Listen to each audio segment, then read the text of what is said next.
اللہ کی قسم میرے نبی کی شادیاں شوق کی شادیاں نہیں تھی. ایک حدیث سناتا ہوں. ما تزوجت وما زوجت الا بوحی من السماء نزل به جبریل. سن لو لوگو، میں نے جہاں شادی کی، میں نے جہاں بیٹی دی، پہلے آسمان سے وحی آئی، جبریل لے کر آئے، پھر میں نے شادی کی. تو یہ شوق کی شادیاں نہیں ہیں، زندگی سکھانے کی شادیاں ہیں. کیونکہ سب سے مشکل رشتہ خامد اور بیوی ہے، سب سے مشکل رشتہ خامد اور بیوی ہے. اس وقت طلاقیں کیوں بڑھ رہی ہیں؟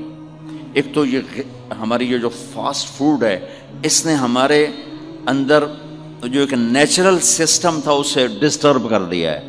تو غصہ بڑھ گیا ہے، برداشت گھٹ گئی ہے، چھوٹی چھوٹی باتوں پہ گھر اجڑ رہے ہیں، گھر اجڑ رہے ہیں. پہلے یورپ میں سنتے تھے، اب یہاں پاکستان آج شادی ہوتی چوتھے دن طلاق ہو رہی ہوتی. میں وہاں بیان کے لیے نکل رہا تھا مانچسٹر، تو میرے ساتھ جو گاڑی چلا رہا تھا، میں نے پوچھا آپ کیا کرتے ہو؟ لاہور کا تھا. کہا جی میں وکیل ہوں.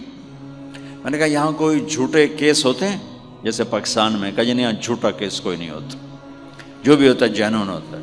میں نے کہا یہاں مسلمانوں کے لڑائی جھگڑے آتے ہیں؟ کہا جی ہاں جی آتے ہیں. میں نے کہا سب سے زیادہ کیا جھگڑے آتے ہیں؟ کہا جی سب سے زیادہ طلاق کے آتے ہیں. طلاق طلاق طلاق طلاق. کہ نہیں سیکھا، زندگی برداشت کا نام ہے، برداشت کرنا سیکھا نہیں. میرے نبی نے 11 شادیاں کی، ہر قسم کی عورت کے ساتھ شادی کی. خاندان کے اندر، برادری کے اندر، اور خاندان برادری سے باہر. یہی 3 نسبتیں ہیں. اپنے خاندان میں قریش، تو آپ کی کئی بیگمات قریش، حضرت عائشہ، حضرت حفصہ، حضرت زینب، حضرت ام حبیبہ، یہ سب قریش ہیں. قریش سے باہر حضرت میمونہ، حضرت جویریہ، یہ قریش سے باہر ہے برادری. پھر برادری سے بھی باہر شادی کی یہود، حضرت صفیہ یہودی کی بیٹی ہیں، ان کے ساتھ شادی کی. ہر نسل سے شادی کی. اوپر والے کا نظام ہے. اپنے سے مالدار حضرت خدیجہ، اپنے برابر ام سلمہ، ام حبیبہ، اپنے سے کم فخر میں جویریہ، صفیہ، اپنے سے غربت کے ساتھ نہیں. عمر سے بڑی کے ساتھ شادی کی حضرت خدیجہ. ہم عمر کے ساتھ شادی کی حضرت سودا. عمر سے کم سے شادی کی حضرت عائشہ. بیوہ سے شادی کی حضرت خدیجہ. مطلقہ سے شادی کی حضرت زینب. کماری سے شادی کی حضرت عائشہ. جتنی بھی نسبتیں کسی عورت کی بن سکتی ہیں، ان سب میں اللہ نے آپ کو استعمال کر کے زندگی گزارنے کا طریقہ سکھایا. تیز مزاج کے ساتھ شادی کی حضرت حفصہ رضی اللہ تعالیٰ عنہ، مزاج میں تیزی تھی. حضرت عمر رضی اللہ تعالیٰ عنہ کی بیٹی، مزاج میں شدت تھی، زندگی گزار کے دکھایا.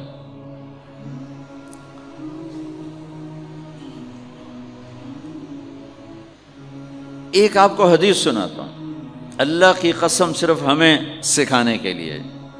جس ہستی نے اللہ کو آنکھوں سے دیکھ لیا ہو، اس کے لیے عورت کیا چیز ہے، دنیا کیا چیز ہے. میرے نبی کا معراج کے بعد دنیا میں واپس آنا سب سے بڑا مجاہدہ اور قربانی ہے.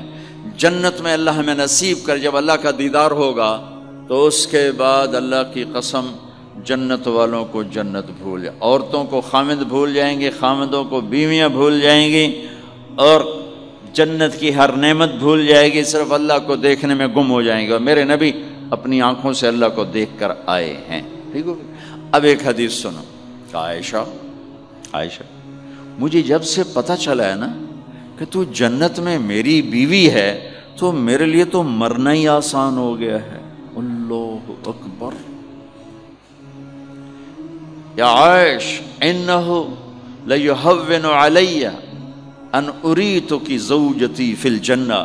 میرے رب کی قسم، ہمیں آپ کو سمجھانے کے لیے، ہمیں آپ کو بتانے. عائشہ مجھے جب سے پتہ چلا ہے نا کہ تو جنت میں میری بیوی ہے، مجھے تو مرنا اچھا لگنے لگا ہے. مجھے تو مرنا اچھا لگنے لگا ہے کہ تو جنت میں میری بیوی ہے. سبحان اللہ.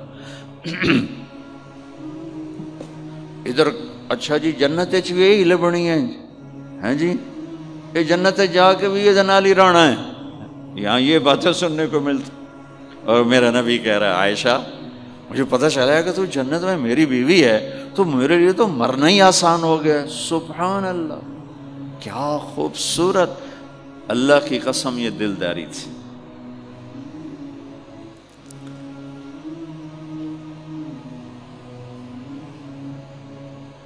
سب سے مشکل رشتہ خامند اور بیوی ہے، سینکڑوں آیات اس کے لیے اللہ نے اتاری، ماں باپ کے لیے چند آیات، اولاد کے لیے چند آیات، بہن بھائیوں کے لیے چند آیات، خامند اور بیوی کے لیے قرآن پڑھا ہے، پوری سورت اتاری ہے، وہ سینکڑوں آیات اتاری، چونکہ ایک اس رشتے کی اہمیت، ایک اس کی نزاکت اور کمزوری کہ کوئی رشتہ ٹوٹتا نہیں سوائے خامد اور بیوی کے۔ میں ماں کا بیٹا ہوں، باپ کا بیٹا ہوں، اچھا ہوں یا برا ہوں، انہی کا ہوں، میرا نسب میری نافرمانی سے بدل نہیں سکتا، میں اللہ بخش کا بیٹا ہوں، میرا یہ نسب بدل نہیں سکتا، اچھا ہوں یا برا ہوں، اللہ ان کی قبر روشن کرے۔ خامد اور بیوی کا رشتہ ایک بول پہ ٹوٹ جاتا ہے، ایک بول پہ ٹوٹ جاتا ہے، اس لیے اس کو بچانے کے لیے آیات آیات آیات، اور میرے نبی کی شادیاں کہ کس طرح ایک گھر کو لے کے چلتے ہیں، کس طرح ہر مزاج کی عورت کے ساتھ سلوک کرتے ہیں۔